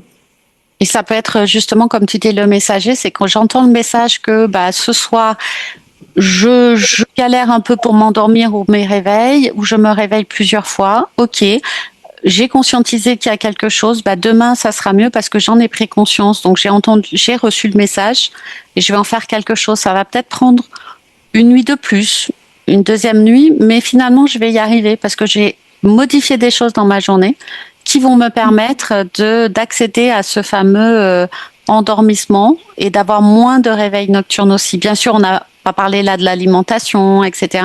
Mais ça joue aussi, si on mange beaucoup ou certains aliments qui vont faire trop ou pas assez travailler certains de nos organes qui vont faire qu'on a des réveils nocturnes. Mais comme tu dis, Marie-Ségolène, on a besoin de béquilles, mais une béquille, c'est juste pour un temps. C'est pas pour tout le temps. Et peut-être pour conclure sur renvoyer la balle à Alice qui est avec nous ce soir et dont la compétence professionnelle est l'ostéopathie et l'aromathérapie, peut-être aussi rappeler en conclusion que dans ces périodes de changement, parce qu'on voyage ou parce que c'est les vacances ou parce qu'on déménage, qu'on change de rythme, avoir recours à l'ostéopathie ou à l'aromathérapie, peut-être parce qu'on revient et que on a moins bien dormi dans un endroit, pour pas accumuler les pressions, les blocages, les suradaptations qu'on a dû faire. Donc peut-être effectivement oser demander cette aide thérapeutique en rééquilibrage ou en anticipation aussi. Tu peux peut-être nous dire un dernier petit mot là-dessus, Alice, en quoi l'ostéo peut aider comme ça quand on change complètement de conditions de sommeil ou de literie. En fait, on va venir accompagner pour, j'allais dire rééduquer, c'est pas le bon mot, mais accompagner le corps dans le changement. Et c'est vrai que vous parliez de prévention tout à l'heure. Moi, je dis souvent aux patients que s'ils réussissent à s'écouter un peu et à venir quand ils commencent à sentir les premiers signes de douleur ou de gêne, en tout cas, ça sera d'autant plus simple de travailler dessus, là où quelqu'un qui va venir et qui a déjà mal depuis 6 mois, 1 an, ça va prendre beaucoup plus, ça risque de prendre plus de temps et plus de consultations du coup pour venir à bout du problème, là où la prévention, en général, en une consultation, on peut... pas toujours, mais quasiment à chaque fois, régler le problème assez facilement. Oui, donc de manière générale, ne pas attendre que l'endormissement soit bloqué depuis déjà 6 mois pour se dire ou autre. Le problème, ça marche mieux quand on prend le taureau par les cornes assez vite. Oui, mais c'est ça, c'est de se dire j'ai des difficultés d'endormissement, c'est pas une fin en soi et je vais pas être bloquée toute ma vie, mais je vais prendre le taureau par les cornes et regarder un peu plus en amont. Quelle charge mentale, quelle charge émotionnelle, qu'est-ce que mon corps exprime pour pouvoir réguler ça. Voilà. D'une certaine façon, c'est s'autoriser à être un peu doux avec soi, en fait. C'est s'écouter et se dire que on a le droit de prendre soin de soi et de s'autoriser ce temps ce temps d'écoute à soi qui en fait est déjà... Quand on réussit à s'offrir un moment en se disant « Ok, j'y arrive pas, je vais prendre soin de moi », en général, c'est déjà pas mal. Oui, parce que effectivement, que ça soit les massages, en fait, tout ce qu'on a abordé, c'est important de le faire aussi un peu plus régulièrement. C'est de s'offrir, j'aime bien ce terme-là, s'offrir quelque chose à soi, se donner à soi aussi ces moments-là pour un peu plus régulièrement. Ça fait du baume au cœur, ça apaise énormément et ça permet justement de favoriser cet endormissement, de limiter les réveils nocturnes aussi, parce que finalement on est dans un bon mood, quoi. On se sent bien, on se sent mieux. Ok, j'ai des trucs là, mais je peux les poser un moment et je peux revenir à moi. Et si besoin, il y a des professionnels qui sont là aussi. Voilà. Marie-Ségolène, un dernier mot avant de laisser la parole à ceux qui sont là avec nous ce soir, s'ils ont des questions. Peut-être juste rappeler le message qui nous tenait à cœur dans cette conversation, qui était de dire n'hésitez pas à creuser, n'hésitez pas à chercher, vous, quand il y a un souci d'endormissement, c'est quoi exactement votre stress, votre peur, votre angoisse. Voilà, est-ce que c'est le contexte, est-ce que c'est le corps, est-ce que c'est l'émotion, est-ce que c'est la psyché. Parce que si on reste peut-être trop généraliste sur ah bah oui je m'endors mal parce que je suis stressée en ce moment, le fait de généraliser on met un peu sous le tapis aussi. Donc quand il y a un souci au niveau de l'endormissement, encore une fois, c'est un appel de notre être pour dire hey, coucou, je suis là, il y a quelque chose dans tes journées qui ne te correspond plus assez. Allez, on le regarde et allez, on fait évoluer les choses. Endormissement et réveil nocturne, hein, ça, voilà, c'est ça aussi quand on se réveille plusieurs fois, c'est qu'il y a quelqu'un ou quelque chose qui vient nous taper à la porte et on n'a pas ouvert une partie de nous et on n'a pas ouvert la porte avant et on veut peut-être pas l'ouvrir, donc ça se répète en fait. Le mail n'est pas arrivé. Et on n'ouvre pas le mail. On le fait soi-même, on essaye déjà soi-même et et bien sûr, faut vraiment pas hésiter à demander de l'aide. Ça va pas nous rendre dépendants, au contraire, ça va peut-être nous mettre le pied à l'étrier pour par la suite y arriver tout seul, la fois d'après. Alors, juste pour finir, dans la béquille, il y a des compléments alimentaires qui vont fonctionner très bien. Je notais pour le massage de la tête en Ayurveda avec le Brahmi, par exemple, pour aller soulager à la fois la mécanique, les tensions musculaires au niveau crânien, mais aussi la charge mentale, parce que le Brahmi travaille bien, cette plante-là travaille bien sur la charge mentale. Mais il y a d'autres choses en complément alimentaire qui peuvent aider. Et pas simplement la mélatonine, mais d'autres choses. Donc, explorer peut-être aussi cette piste-là pour avoir quelque chose qui vient aider à nous apaiser, que ça soit sur le plan des émotions, que ce soit sur le plan, on parlait du cortisol, mais ça peut être aussi d'autres hormones ou d'autres choses. Si on a de la ménopause ou autre, ça peut dérégler aussi certaines choses. Donc pensez à ça aussi, d'aller explorer cette piste et de vous faire accompagner par un professionnel là-dessus, parce que si vous allez juste à la pharmacie et prendre un truc, c'est peut-être pas adéquat, mais donc de bien explorer ça, parce que du coup ça peut aider aussi dans certaines phases. Donc pensez à ça, c'est qu'il y a certaines choses qui peuvent effectivement venir réguler. Je crois que tu en parlais aussi, Alice, c'est de venir réguler un peu en profondeur aussi quelque chose qui a été déstabilisé par trop de stress, trop de temps, si on attend trop. Il y a des choses au niveau hormonal, moléculaire qui vont se dérégler. Et on aura beau faire des respirations, si on ne va pas non plus aider ça, ça marchera peut-être pas forcément. Voilà, ma petite chose, et j'arrête de parler, je laisse la parole à tout le monde. Mais tu fais bien de le rappeler parce qu'on avait fait un très beau webinaire aussi là-dessus, sur la partie alimentation et micronutrition, en lien avec les problématiques du sommeil. Et oui, ce qu'on appelle le switch, les problématiques de switch, c'est les problématiques d'endormissement. Dans la micronutrition, il y a de très bonnes solutions aussi. C'est ça. Alors, est-ce qu'il y a des questions? Est-ce que vous voulez, ou des remarques, ou partager un témoignage? Voilà, je vous laisse mettre votre micro. Ou dans le chat. Ou dans le chat, s'il y en a qui ne veulent pas. Voilà, on vous laisse quelques minutes. Yannick ou Caroline ou Valérie, si vous avez quelque chose à partager. Alors, si vous n'avez rien, sachez qu'il y a le replay aussi. Comme ça, j'ai enregistré. Donc, vous recevrez le replay aussi. Voilà. On partagera bien sûr. Le replay pour ceux qui n'ont pas pu nous rejoindre ce soir. C'est ça. Alors, s'il n'y a pas de questions ou de remarques, ni dans le chat, je vérifie. Oui, Caroline, tu as un bouton pour le micro. Oui, ça y est, moi j'ai retrouvé le micro aussi. Là. Voilà. Le micro. Donc, Caroline, tu dois avoir un audio. C'est marqué audio pour l'audio, si tu veux parler, en bas de ton écran normalement. Yannick, est-ce que tu veux partager quelque chose?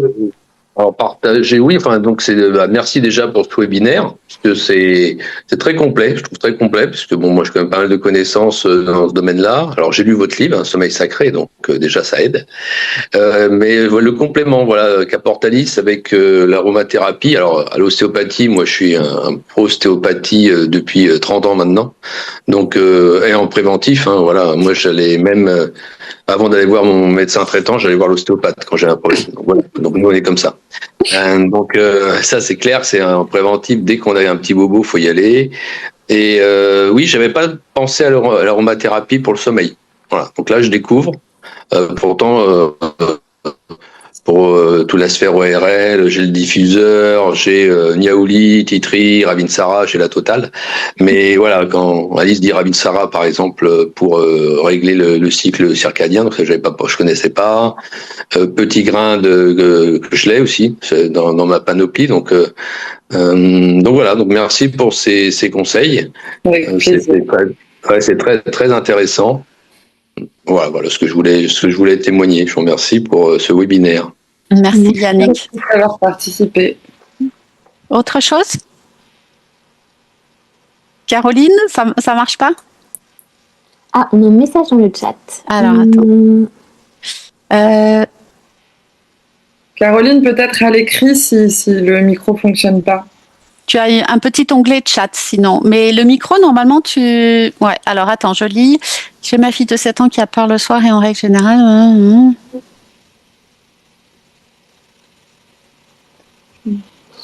Alors, vas-y, c'est en introduction, donc effectivement, les enfants, c'est un cas particulier, bien sûr, puisqu'on doit adapter les posologies, on doit adapter les pratiques à leur âge. Après, c'est sûr qu'à 7 ans, il y a plein de choses qui se développent au niveau cognitif.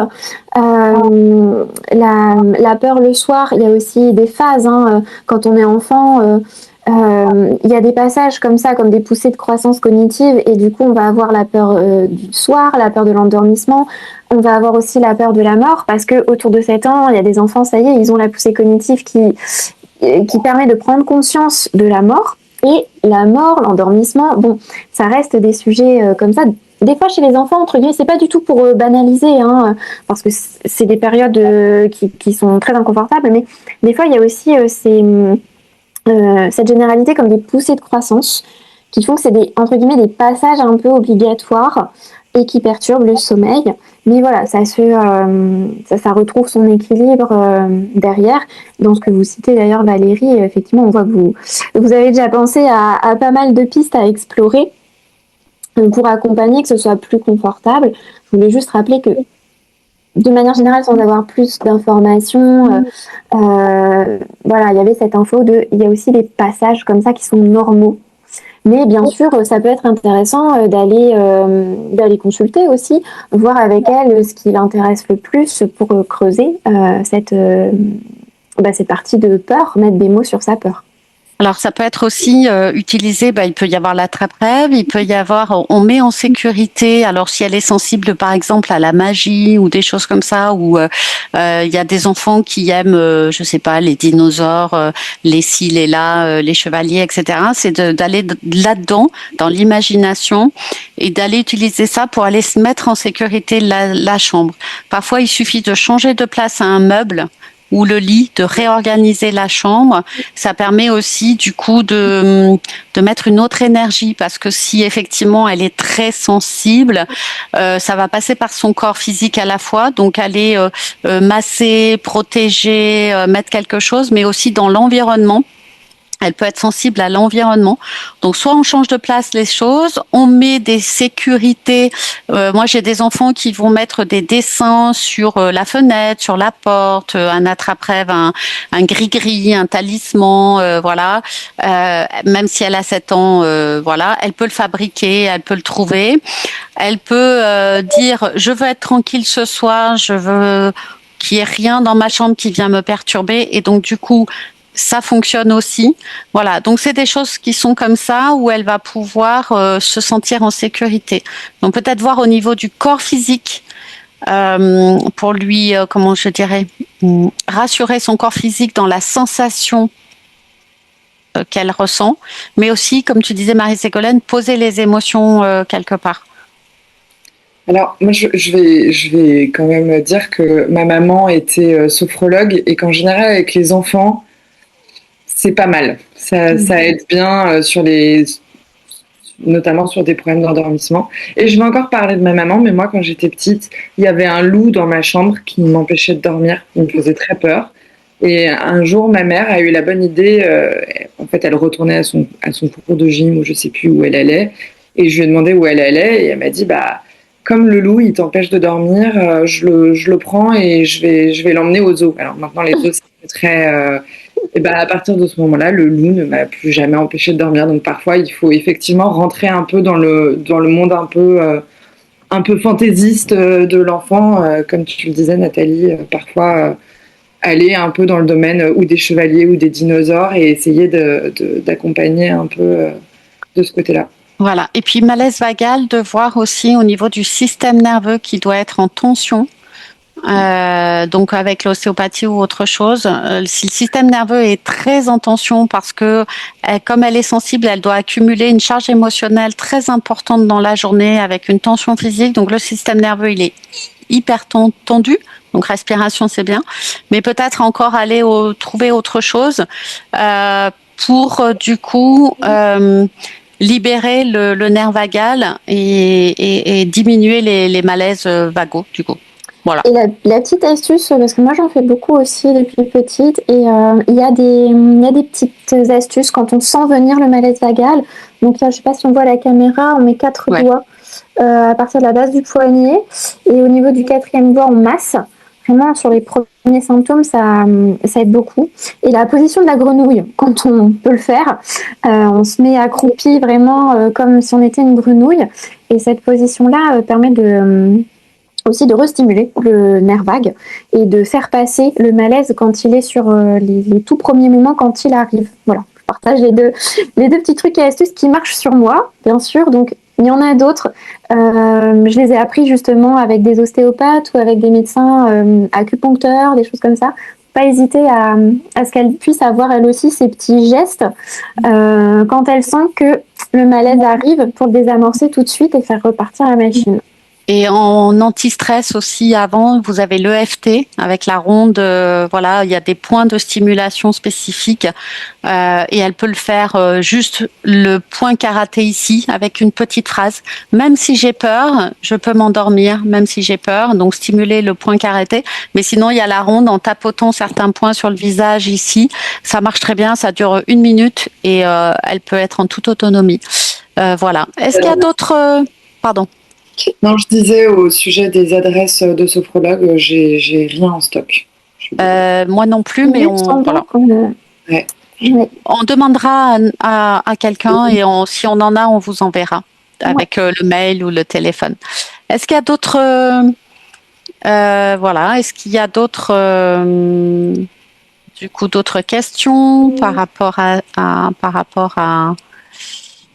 ce qu'on a évoqué? Caroline, tu avais quelque chose à dire ou pas? Alors attendez. Là, on t'entend. On t'entend. Ah, tu m'entends? Okay, oui. D'accord. Moi, je suis pas très bonne en technique, je suis désolée. Alors, je vous prie de m'excuser parce que vous m'avez peut-être vu boire et manger, mais il fallait que j'honore le repas de ma mère. Il n'y a pas de souci. Je voulais vous honorer toutes. Donc, j'ai tout fait en même temps.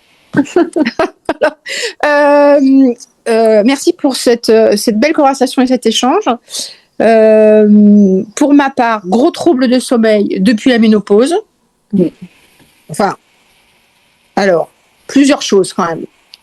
Des douleurs physiques parce qu'un corps abîmé. Ok. La ménopause, c'est encore d'autres réveils. Donc la douleur peut me réveiller parfois, souvent. Ça a été parfois jusqu'à 10 fois par nuit. La ménopause, c'est entre 4 et 6, avec des bouffées de chaleur. C'est sympathique. On peut bien sûr cumuler les deux.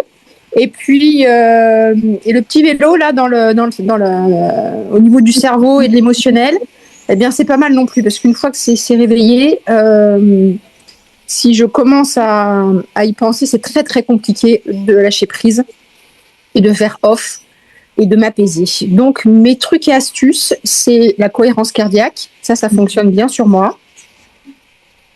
C'est le décompte, parfois, enfin, voilà. Si ça fonctionne pas, j'ai fait des décomptes, je pars de 100 et je recule. Ça peut, si ça m'énerve pas, ça marche. Sinon, certaines hypnoses, et il y a notamment, alors je suis plutôt voix d'homme, parce qu'une vibration plus basse me capte et m'apaise mieux. Enfin voilà, j'y arrive mieux avec des voix d'homme. Voilà, mais ça fonctionne pas non plus toujours, parce que voilà. gros changement depuis que j'ai moins mal, et j'ai moins mal depuis que je reprends une activité physique, parfois même intense mais régulière. La grosse erreur a été à un moment donné de faire du sport le soir, alors que là c'était encore pire, parce que alors je dormais encore moins, parce que ça excitait, ça réveillait mon corps, et donc le sport le soir pour moi c'est pas bon du tout. Depuis que je commence le sport le matin tôt, 8h30 pour moi faire du sport c'est tôt, et ben c'est vachement mieux.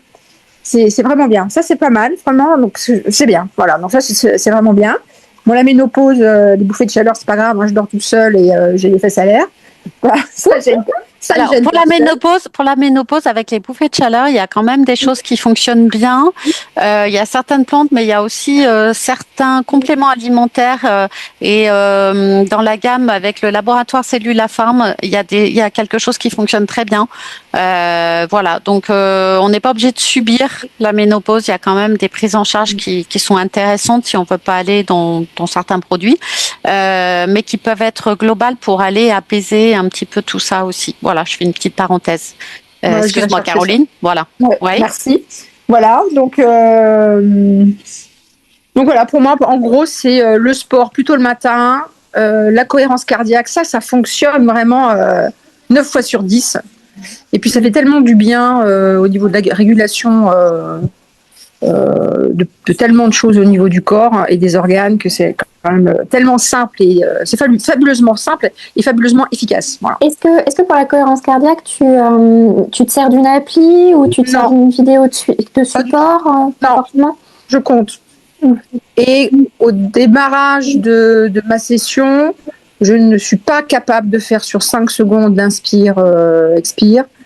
Je prends ce qu'il y a.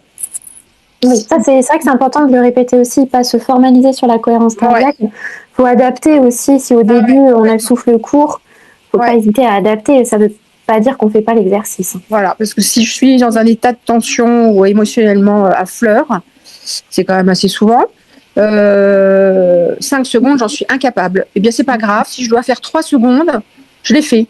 Et puis, peut-être je vais être capable à un moment donné de passer à 4. Mais je ne me formalise plus sur le 5 secondes, parce que l'espèce de performance là. Voilà. Et moi, je fais vraiment un temps d'inspire équivalent au temps d'expire. Je ne fais pas de pause d'apnée entre. J'ai déjà vu des cohérences cardiaques comme ça. Moi, je l'avais appris avec un temps d'inspire et d'expire équivalent. Donc, et ça me convient bien en fait. Oui, c'est la respiration dite carrée, c'est-à-dire 3 secondes j'inspire, je retiens le souffle 3 secondes, j'expire 3 secondes et je retiens 3 secondes, exactement le même, c'est pour ça qu'on dit carré, donc 3, 4 secondes, 5 secondes, 8 secondes. Essayez, parce que chez certaines personnes ça va pas du tout, ça les met en panique le fait de retenir la respiration, d'être en suspension de respiration, et d'autres ça leur va bien. Il y a une autre chose aussi qui est bien, c'est j'inspire par la narine gauche, je ferme la narine droite. Et je change, c'est la respiration alternée. Ça apaise aussi parce que ça libère les tensions au niveau du sinus, mais ça marche pas pour tout le monde. Donc encore une fois, tu as raison au niveau Caroline, c'est vraiment de s'écouter. Ce qui fonctionne pour toi va pas fonctionner pour l'autre. Mais la respiration, c'est une des bases pour vraiment aller relâcher. Et puis tout fonctionne pas à chaque fois. Chaque jour étant différent. Eh bien, ça aussi, c'est pas immuable. Quelque chose qui pouvait marcher un soir peut ne pas du tout fonctionner le lendemain. Donc, c'est plutôt bien d'avoir des trucs et astuces un peu variés pour pouvoir jongler avec ces états physiques, psycho-émotionnels et hormonaux. Voilà. Parce que une variabilité dans notre vie est inévitable. Et je pense qu'effectivement, tout ne fonctionne pas tout le temps, mais essayons et puis on fait faire de son mieux et puis trouver un temps pour quelque chose pour améliorer. En tous les cas, il faut essayer. Voilà. Oui, c'est ça. Et pas se fermer en disant là ça marche pas, c'est nul. Non, c'est pas forcément nul, c'est peut-être juste pas adapté ce soir-là. À ce moment. C'est d'avoir une boîte à outils et une trousse de secours qui est variable, interchangeable. Ça fait appel à la créativité, ça fait appel aussi à demander à droite à gauche des choses. Et puis soi-même, on parlait d'exploration, qu'est-ce qui marche? Après, pour la charge mentale, c'est peut-être d'avoir un temps, encore une fois, je disais de prendre moi je suis à l'ancienne, hein, un cahier, un crayon, voilà, et c'est de noter quel est le fait FAIT qui m'occupe aujourd'hui, et de mettre des hypothèses de sortie, en tout cas d'impulser quelque chose déjà par l'écrit. Ça va permettre au cerveau de soulager en disant j'ai une porte de sortie. Parce que quand il se saisit d'un problème, c'est qu'il n'a pas trouvé la solution. L'analyse du problème fait qu'il y a trop de données ou que l'équation est insoluble parce qu'il y a trop de données, d'informations ou pas assez. Le fait de l'écrire, le fait de le poser A plus B, je le pose. Et là, je peux enlever une donnée. Moi, j'ai des personnes qui m'expliquent une situation. Oui, mais là, si vous enlevez cette donnée-là, qu'est-ce que vous pouvez faire? Ah ben, je peux faire ça et ça. OK. Oui, mais il y a ça là. D'accord. Mais là, ça vous donne déjà une piste. Et après, vous pouvez rajouter la donnée ou pas.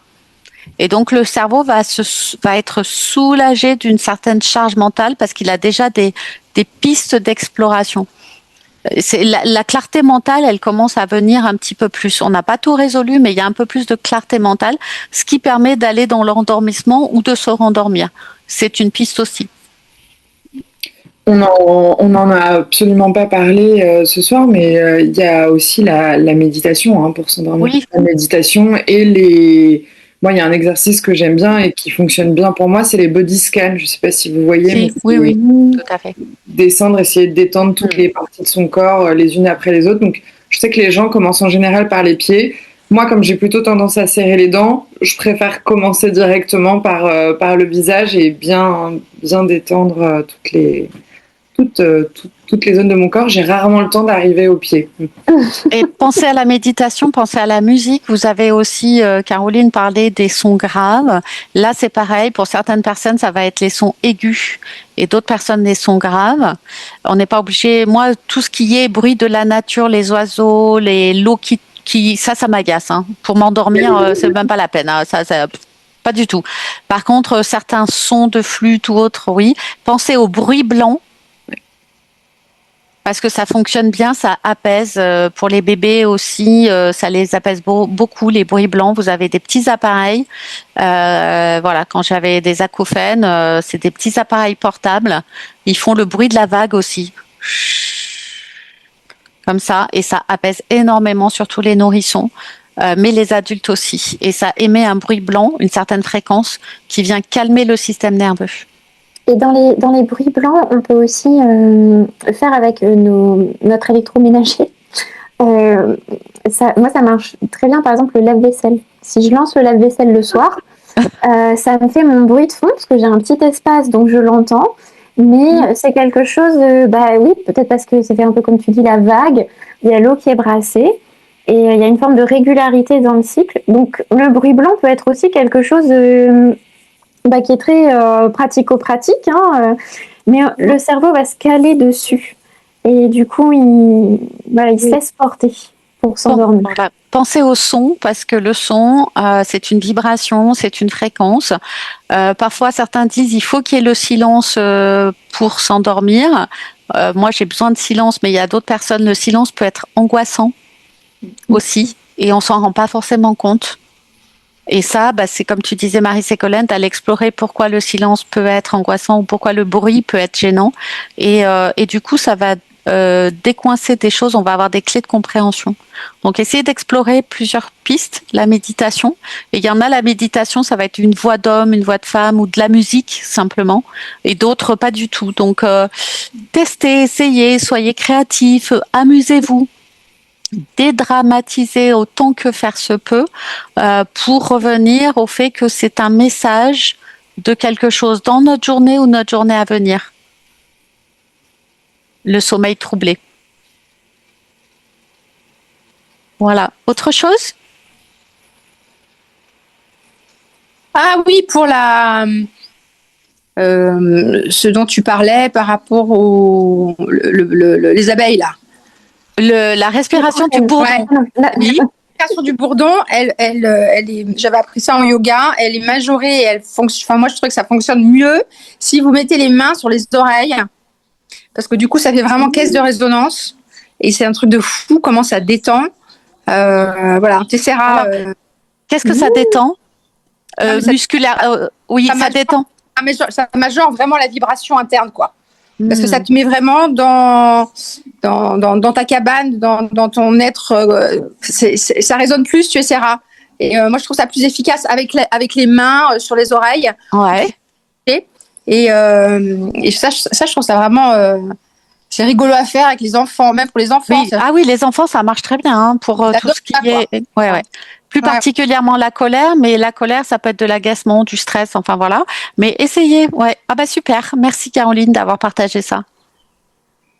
Super. Le scan, ouais, ça marche bien.